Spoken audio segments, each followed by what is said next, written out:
Hi there, it's Scott here for the Curling Store, and today we're going to talk about the new Goldline Rush curling shoe.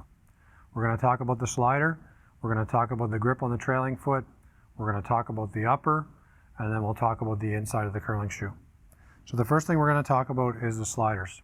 These sliders are Velcro attached. These ones are currently 1/4 inch equivalent, or speed 11 Goldline calls them. They're Velcro attached. What that does is it allows you to customize to either a right-handed curler or a left-handed curler. You can also get this shoe with a speed 8 equivalent, or you can even get it with grippers on both feet if you're looking for a shoe for stick curling. So there's many different options in terms of customization with this shoe. That front slider is split and hinged like many of the glue attached sliders. It's Velcroed about 2/3 of the way. That just allows for the shoe to bend more naturally when you're walking up and down the curling ice with your gripper on, and prevent some of the premature wear you see in the heels. On the other side, we have the Goldline standard gripping material, but it is Velcro attached.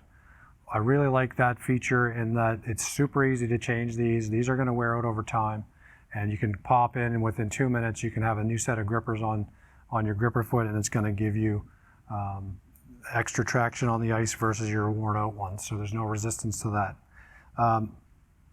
The upper is much similar to the G50 series with the gray trim on it. These ones have a nice black trim. It's a really cool looking curling shoe. The little dots and stuff you see on the outside here are not holes, they're just decorative, so they're still insulated. They're not going to breathe like a sneaker. Most of these sneaker style shoes eventually are going to require toe coating unless you have really good balance and you're not putting weight on your back toe, because they're softer in the toe box.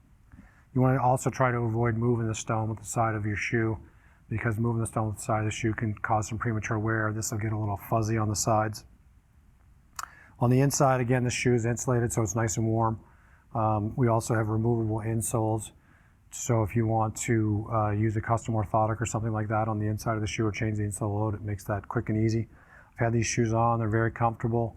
One of the most comfortable shoes I've had, curling shoes I've had on my feet, so that's a nice feature of this shoe. One of the key things to this shoe is on the bottom there, you have kind of a improved, strengthened midsole. One of the problems that sometimes comes up with custom shoes or sneaker style shoes is they're quite bendy in the middle, and some of the more competitive curlers are finding that they're having some problems with drift. So that stiffer midsole is going to keep that shoe from bending much in the middle, and it's going to give you better support in the long run. So if you're considering upgrading your curling shoes, this is a great option. I'd put this right up there with the top of the line curling shoes on the market today. You know, the 1/4 inch slider is the best slider that's out there, so I definitely would recommend that if moving to a shoe like this, because that's going to be the best slider for you in the long term. So if you like this video, you can subscribe to our YouTube page, and you can also check out all of our videos on thecurlingstore.com.